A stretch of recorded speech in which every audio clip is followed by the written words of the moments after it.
Ich grüße Sie. Unter den vielen Mails, die uns täglich erreichen, befinden sich seit einiger Zeit immer mehr Anfragen zu dem Thema Zahlungsunfähigkeit. Selbstständige und mittlere Unternehmer, die noch vor wenigen Jahren als Garanten unserer Wirtschaftsordnung dargestellt werden konnten, geraten dabei auffällig oft in große Schwierigkeiten. In dieser Ausgabe soll es einmal nicht um die Systemursachen gehen, die ja eindeutig zu isolieren sind, wir haben viel darüber gemacht, sondern um konkrete Tipps, eine finanzielle Schieflage optimal zu meistern. Leider ist es mir nicht möglich, die Mails zu diesem Thema individuell zu beantworten oder gar persönliche Gespräche zu führen. Gerade erfolgsverwöhnte Menschen ertragen es schwer, wenn sie die eigenen Zahlungsschwierigkeiten zu realisieren beginnen. Oft neigen die Betroffenen zur Ignoranz der Sorgen, während sich parallel schwere psychische Belastungen entwickeln, die nicht selten in Depressionen enden können. Der wichtigste Tipp also gleich zu Anfang: Kopf hoch und sich der Situation stellen, statt den Kopf in den Sand zu stecken. Natürlich ist eine gute Informiertheit das A und O. Um es aber klar vorweg zu sagen, ich nehme hier keine Beratung in irgendeiner Form vor, sondern handle lediglich ein Thema ab, welches ich recherchierte, um unseren Anfragern ein paar Impulse zu geben, nicht zu resignieren, sondern das Leben aktiv zu steuern und zu managen. Doch nun konkret.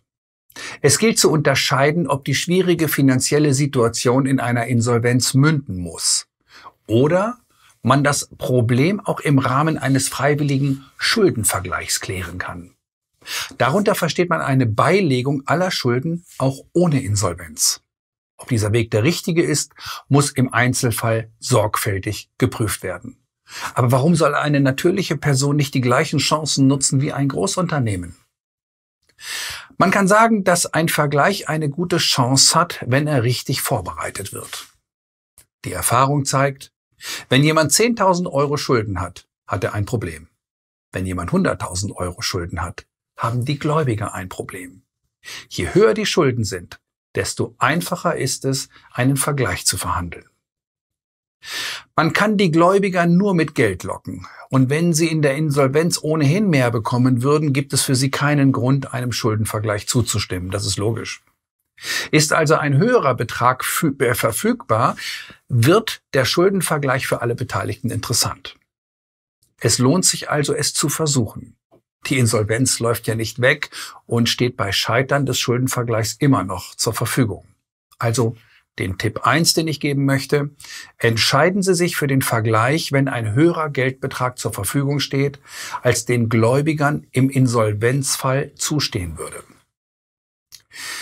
Die Folgen eines gelungenen Schuldenvergleichs sind klar.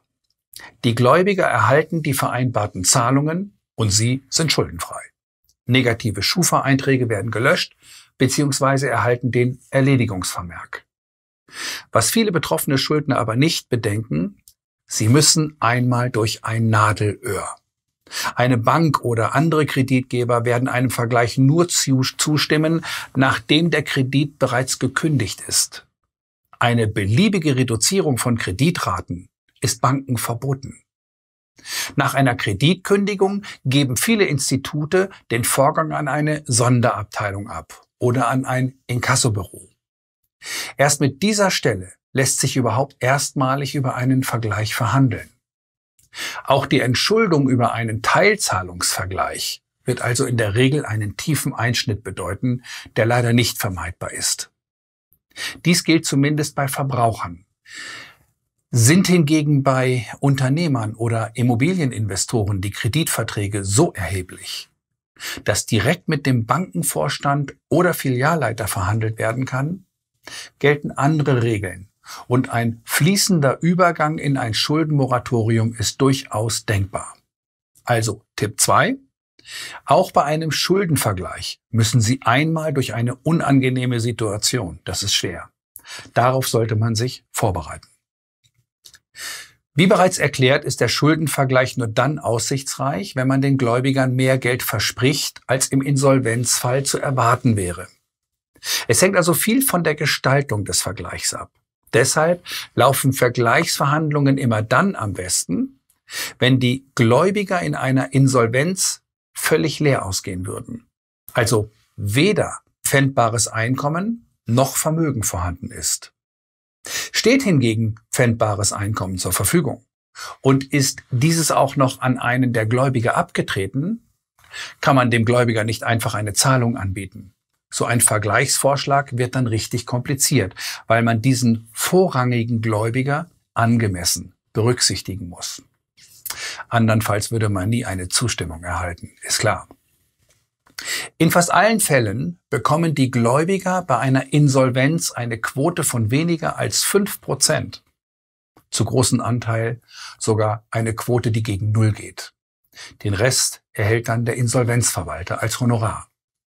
Ein Vergleichsangebot von nur 10 bis 20% bedeutet für den Gläubiger also schon mehr. Ein Vergleichsbudget für die Gläubiger kann aus einer einmaligen Zahlung bestehen oder aus einer Ratenzahlung oder aus einer Kombination aus beiden. In der Regel ist die Einmalzahlung besonders aussichtsreich, weil der Gläubiger dann einen großen Brocken von der Nase und keinen Verwaltungsaufwand zum Überwachen von den Ratenzahlungseingängen hat. Aber auch Ratenangebote können erfolgversprechend sein oder sind manchmal sogar besser. Ist das Angebot zur Einmalzahlung zu hoch, vermuten Gläubiger eventuell noch mehr Geld. In solchen Fällen bietet man also besser Raten. Die Verhaltensstrategie gegenüber den Gläubigern sollte sachlich und bemüht sein. Stellen Sie sich als redlicher Schuldner dar, der alles gibt, um wenigstens einen Teil der Schulden zurückzuzahlen. Das Argument, nehmen Sie mein Angebot an, sonst kriegen Sie gar nichts, erleben Gläubiger als Erpressung und damit stoßen sie auf taube Ohren. Also Tipp 3, stellen Sie sich als redlich bemühter Schuldner dar und bieten Sie, wenn möglich, einen einmaligen Zahlbetrag, dann läuft der Vergleich am besten. Einen Schuldenvergleich sollte man genauso vorbereiten wie eine Insolvenz. Das heißt, man sichert sein Vermögen und Einkommen vor etwaigen Attacken der Gläubiger ab. Das Gute beim Schuldenvergleich ist übrigens, dass Sie all Ihr Vermögen vor den Gläubigern verstecken dürfen. Dies ist erlaubt und nur im Insolvenzfall verboten. Also treffen Sie entsprechende Maßnahmen. An dieser Stelle empfiehlt sich ein externer Berater, der hier eine Art wirtschaftliches Schutzkonzept erarbeiten kann, damit der Schuldner nicht bei Wasser und Brot leben muss, bevor die Vergleichsverhandlungen überhaupt losgehen. Alle Konten bei Banken sollten dabei geprüft und unter Umständen geschlossen werden, da negative Schufa-Eintragungen in Konten später schwer zu entfernen sind. Ideal wäre es natürlich, gar kein Konto mehr zu besitzen.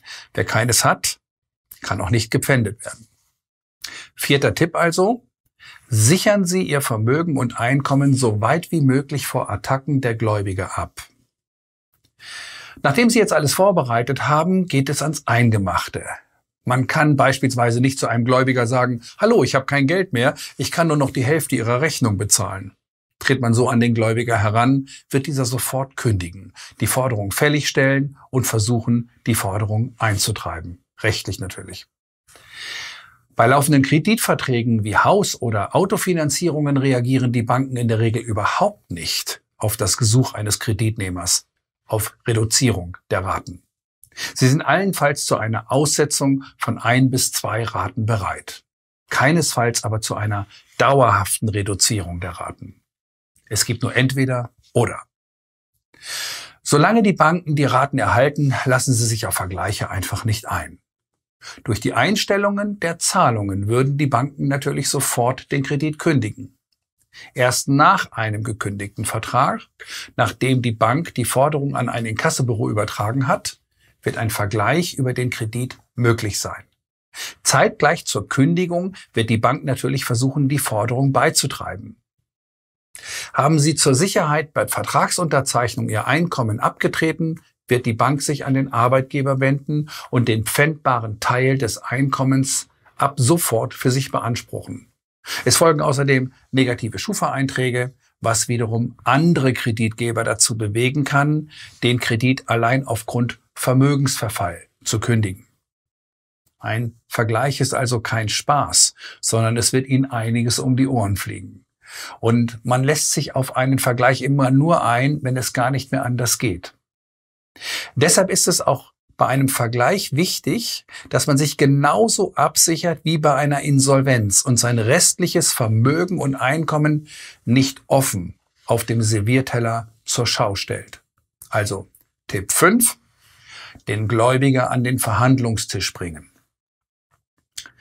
Vom Gesetz her gibt es nach meinen Recherchen für einen Vergleich keinerlei Formvorschriften, an die man sich halten muss.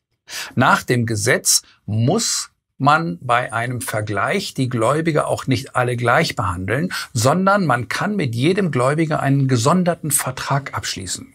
Das heißt, es ist erlaubt, mit dem einen Gläubiger die Rückzahlung der Hälfte zu vereinbaren und mit dem anderen Gläubiger nur ein Drittel. Hauptsache, Sie erhalten die Zustimmung des Gläubigers, auf einen Teil seiner Forderungen zu verzichten. Soweit zur Theorie.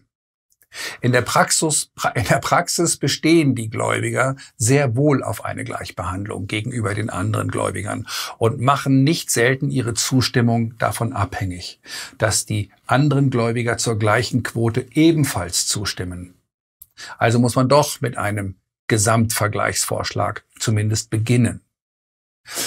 Man muss einen Gesamtschuldenrückführungsplan ausarbeiten, der alle Gläubiger gleich behandelt. Oder es muss zumindest eine Rechtfertigung dafür geben, wenn man einen Gläubiger zum Beispiel aufgrund besonderer Sicherungsrechte ungleich behandeln will. Der Schuldenrückführungsplan sollte außerdem nicht nur in Gläubiger aufgeteilt sein, sondern in Forderungen. Eine Aufteilung in Gläubiger allein reicht nicht aus und kann zu einem bösen Erwachen führen. Denn es kann ja sein, dass man bei dem gleichen Gläubiger mehrere Forderungen hat. Wie beispielsweise bei einer Bank, die typischen 3 Forderungen: Kredit, überzogenes Girokonto, Kreditkarte. Ist man unachtsam und beachtet die Forderungen nicht, dann werden Sie vielleicht einen Vergleich über nur eine Forderung abschließen. Sie glauben wieder schuldenfrei zu sein und eine Weile später kommt der Gläubiger mit der anderen Forderung und will auch hier sein Geld. Dem haben Sie nichts entgegenzusetzen. Ein Vergleich kann in der Regel immer nur über eine Forderung geschlossen werden, nicht alle, aber automatisch über alle Forderungen. Tipp 6. Den Vergleich nicht nach Gläubigern aufbauen, sondern nach Forderungen.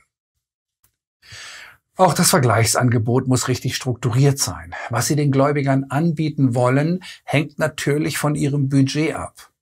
Man kann das Budget aufteilen in eine Einmalzahlung, in Ratenzahlung oder einer Kombination aus beidem. Was besser ist, lässt sich schwer sagen und kommt auf den Gläubiger an. Beispielsweise bevorzugen viele Inkassobüros langfristige Ratenzahlungen. Die spekulieren nämlich darauf, dass der Vergleich während der Laufzeit wegen ausbleibender Raten platzt. Denn dann wäre wieder der Gesamtbetrag zur Zahlung fällig. Die meisten Gläubiger dürften hingegen eine Einmalzahlung bevorzugen, weil man damit die Überwachung der regelmäßigen Ratenzahlungen und damit ein erheblicher Verwaltungsaufwand entfällt. Gläubiger achten außerdem darauf, dass sie im Verhältnis zu den anderen beteiligten Gläubigern mit der gleichen Quote berücksichtigt werden. Deshalb sollte zumindest das erste Angebot alle beteiligten Gläubiger mit gleicher Quote ausweisen. Schließlich muss den Gläubigern erklärt werden, warum sie auf den größten Teil ihrer Forderungen verzichten sollen. Nun kommt jetzt also der 7. Tipp. Bieten Sie Einmalzahlung oder Ratenzahlung, je nach der Gläubigerstruktur. Einen freiwilligen Schuldenvergleich mit den Gläubigern kann man natürlich selbst versuchen. Bei den Gläubigern anzurufen und eine Teilzahlung auszuhandeln, klingt einfach und kommt auf den ersten Blick auf jeden Fall billiger als über einen externen Berater. Aber ein Teilzahlungsvergleich hat so seine Tücken. Ganz unter dem Motto, wer Schulden hat, ist auch schuld. Missverständnisse bei den Vergleichsabsprachen gehen in der Regel zu Lasten des Schuldners. Alle Vereinbarungen über Teilzahlungsvergleiche müssen präzise formuliert sein. Ich halte es übrigens für bedenklich, als betroffener Schuldner die Vergleichsverhandlungen aus psychologischen Gründen selbst zu führen, weil sie automatisch zu einer Abwehrhaltung bei dem Gläubiger führt. Hier empfiehlt sich dann doch aus meiner Sicht ein Fürsprecher, der die Vergleichsverhandlungen führen sollte. Ich habe mit einigen fokussierten Beratern gesprochen bei dieser Recherche und war zum Teil wirklich beeindruckt von den Möglichkeiten und Fähigkeiten manch einer dieser Spezialisten. Den ein oder anderen Kontakt kann ich hier gern auf Anfrage weitergeben. Zur Aufheiterung zum Schluss dieses doch trockenen Videos noch ein kurzes Zitat von dem Fernsehmoderator Robert Lemke. Die Älteren erinnern sich noch: Das Finanzamt hat mehr Männern zu Lügner gemacht als die Ehe. In diesem Sinne alles Gute für Sie, Ihr Andreas Popp.